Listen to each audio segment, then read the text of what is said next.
नमस्कार दोस्तों, चलिए आपका स्वागत है इन्फो एंड फाइबर इस चैनल पे। आज 20 मई को पांचवें चरण का चुनाव चल रहा है और लोग बढ़ चढ़कर अपना मतदान कर रहे हैं। लेकिन इसी चरण में अगर यूपी के बात करें तो यूपी के 14 सीटों पर मतदान हो रहा है, जिसमें बहुत सारी सीटें जो है ना हाई प्रोफाइल सीट हैं। उसी में से एक सीट रायबरेली सीट है, उस पर मैं आज क्या करूंगा, चर्चा करूंगा। अगर वीडियो आपको अच्छी लगे तो सब्सक्राइब कर लीजिएगा, बेल आइकन प्रेस कर लीजिएगा। मेरे द्वारा दी गई हर इन्फॉर्मेशन, हर नोटिफिकेशन, हर न्यूज़ आप तक पहुंचती रहेगी। तो रायबरेली सीट के बारे में आज जानेंगे कि रायबरेली सीट का माहौल क्या है, रायबरेली सीट पर कौन आगे कौन पीछे, इस तरह की बातों पर हम लोग क्या करेंगे, चर्चा करेंगे।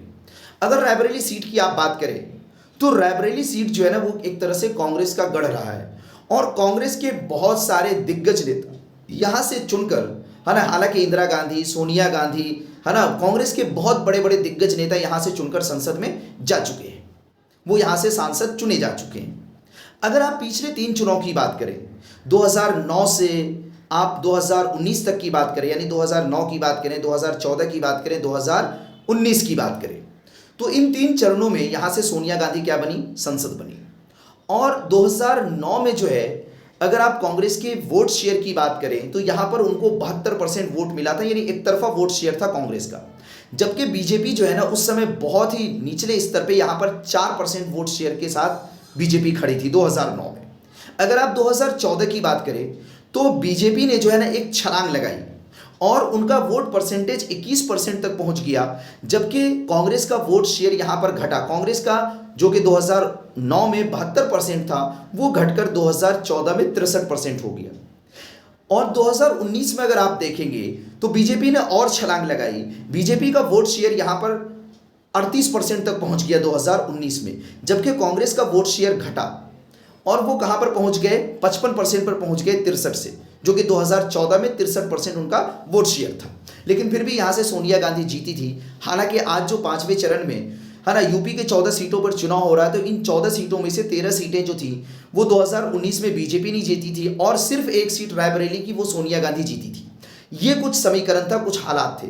लेकिन इस बार जो है मामला थोड़ा सा बदलता हुआ दिख रहा है। लेकिन हाँ, मैं बाकी की सीटों पर बाद में बात करूंगा। अभी मैं आपके सामने रायबरेली सीट को लेकर चर्चा करूंगा कि रायबरेली सीट पर क्या माहौल है। जैसा कि जमीनी हकीकत वहां पर देखने को मिल रहे हैं, लोगों का ये कहना है कि रायबरेली सीट पर कांटे की टक्कर हो रही है, चूंकि राहुल गांधी भी एक तरफ दिग्गज नेता है और दूसरी तरफ अगर आप दिनेश सिंह की बात करें तो वो भी, है ना, पूर्व के मंत्री रह चुके हैं, योगी सरकार में मंत्री रह चुके हैं, तो उनका भी एक प्रभाव है। तो अगर बीजेपी जो है यहाँ पर लोगों को अपने पाले में ले जाने में सफल हो जाती है, जैसा कि उन्होंने 2019 तक छलांग लगाया, 38% वोट शेयर उनको मिला, तो अगर वैसी ही स्थिति इस बार भी रही तो दिनेश जी भी आगे निकल सकते हैं। लेकिन हाँ, वैसी स्थिति इस बार देखने को नहीं मिल रही है। क्यों? इसलिए कि 2019 के चुनाव की अगर बात करें तो उस समय सर्जिकल स्ट्राइक था, पुलवामा का मामला था, जिसकी वजह से बीजेपी की एक लहर चल रही थी। लेकिन 2024 में अगर देखें तो बीजेपी की उस तरह की लहर नहीं चल रही है। तो मामला तो कुछ बदला हुआ है। लेकिन हाँ, जब यहां पर, है ना, राहुल गांधी को कैंडिडेट बनाया गया तो आपने देखा होगा कि रायबरेली से राहुल गांधी को बहुत देर में क्या किया गया, कैंडिडेट बनाया गया। और ये एक तरह से चुनावी चाल थी कांग्रेस की, चूंकि बहुत सारे लोग ये उम्मीद लगाए बैठे थे कि राहुल गांधी अमेठी से चुनाव लड़ेंगे। लेकिन हाँ, अमेठी को लेकर बार बार, है ना, जो सत्ता पक्ष हैं वो बार बार ये हमलावर थे कि भाई जो है परिवार वालों को टिकट देते हैं, क्या उनका कोई कार्यकर्ता नहीं है। तो इस चीज को खत्म करने के लिए कांग्रेस ने अमेठी से किशोरीलाल शर्मा को टिकट दे दिया और राहुल गांधी को अमेठी की जगह पर कहां से टिकट दे दिया गया, रायबरेली से टिकट दिया गया। लेकिन हाँ, रायबरेली से टिकट देने पर भी अब जो है, अभी कल ही की बात है, प्रधानमंत्री जी झारखंड में चुनावी सभा को संबोधित कर रहे थे। उसमें उन्होंने कहा कि जो है रायबरेली में जो है पप्पा और मम्मा वाली बात चल रही है कि राहुल गांधी जो है ना और सोनिया गांधी ये कह रही हैं कि ये मेरी सीट है ना, मेरे बेटे को आप वोट देकर जिताइए, और राहुल गांधी भी कह रहे हैं कि ये मेरी माँ की सीट है, आप मुझे वोट दीजिए। तो इसको माननीय प्रधानमंत्री जी ने कुछ इस तरह से कहा कि ज़रा सोचिए कि किसी स्कूल में कोई बच्चा पढ़ने जाता है और वहाँ पर उनके पापा भी पढ़े हों पहले, तो क्या बच्चा ये कहता है कि मेरे पापा का स्कूल है? तो कुछ न कुछ ये संकेत मिल रहा है, ऐसा बातों से भी पता चल रहा है कि यहाँ पर सीट तो फंसी हुई है। कि जब किशोरीलाल शर्मा जी को, है ना, वहाँ से अमेठी से खड़ा किया गया तो बीजेपी की तरफ से ये बयानबाजी नहीं हुई कि हाँ भाई कार्यकर्ता को टिकट दिया गया, उसकी प्रशंसा नहीं की गई। लेकिन जब रायबरेली से राहुल गांधी जी को टिकट दिया गया और राहुल गांधी जी को खड़ा किया गया, तो अब जो एनडीए गठबंधन है, सत्ता पक्ष है, वो इस पर क्या कर रहे हैं, हमला कर रहे हैं, इस बात को लेकर बयान दे रहे हैं।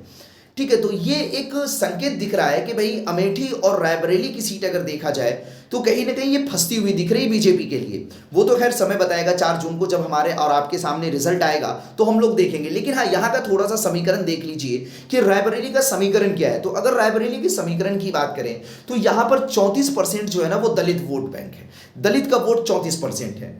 और आज के चुनाव में जो 5वें चरण का चुनाव चल रहा है, अगर पूरे यूपी के 14 सीटों की बात करें तो इसमें दलित का क्या है, एक तरह से बहुत बड़ा प्रभाव है इन तमाम सीटों पर। और दलित इन सीटों पर क्या होंगे, गेम चेंजर साबित होंगे। वो तो खैर समय बताएगा। लेकिन हाँ, कहीं ना कहीं आपको ये दिख रहा होगा और भी लोगों से आप सुन रहे होंगे कि दलित समाज जो है ना इंडिया गठबंधन की तरफ उनका इस बार इंक्लाइनेशन दिख रहा है। क्यों? इसलिए कि जब चुनाव शुरू हुआ था, चुनाव शुरू होने से पहले है ना, आपने वो बात सुनी होगी 400 पार वाली, और 400 पार वाली बात के साथ बहुत सारे नेताओं ने ये कहा था कि हम संविधान में क्या करेंगे, बदलाव करेंगे। इस मुद्दे को विपक्ष ने बहुत तगड़े ढंग से उठाया और दलित परिवार के, दलित समुदाय के दिलो दिमाग में ये बात डालने की कोशिश की गई कि अगर इनकी सरकार बनती है तो संविधान क्या हो जाएगा, बदल जाएगा, आपका हक छीन लिया जाएगा। तो कहीं ना कहीं इंडिया गठबंधन इस मुद्दे को दलित समाज के मन में डालने में थोड़ी सी सफलता प्राप्त की है।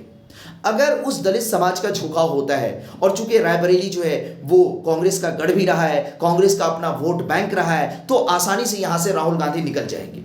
लेकिन हाँ, जिस रेशियो से 2014 और 19 में है ना एक अच्छे वोट शेयर के साथ बीजेपी ने छलांग लगाया, अगर उसी तरह से बीजेपी यहां पर छलांग लगाती है तो बीजेपी की सीट निकल जाएगी।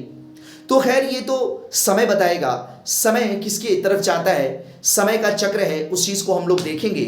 लेकिन हाँ, यहां पर बीजेपी ने ही पूरा दमखम लगा दिया है। आपको पता होना चाहिए जब राहुल गांधी यहां से खड़े हुए तो बीजेपी ने जो है यहाँ पर एक विधायक मनोज पांडे जी थे, उनको, जो कि सपा के नेता थे, उनको बीजेपी ने अपने पाले में किया ताकि सपा का जो वोट बैंक है वो बीजेपी की तरफ कन्वर्ट हो जाए। तो कांग्रेस ने भी एक चाल चली। उन्होंने क्या किया कि स्वामी प्रसाद मौर्य के बेटे उत्कर्ष मौर्य, जो कि ऊंचाहार विधानसभा से जिनका संबंध है, उनको अपने पाले में किया।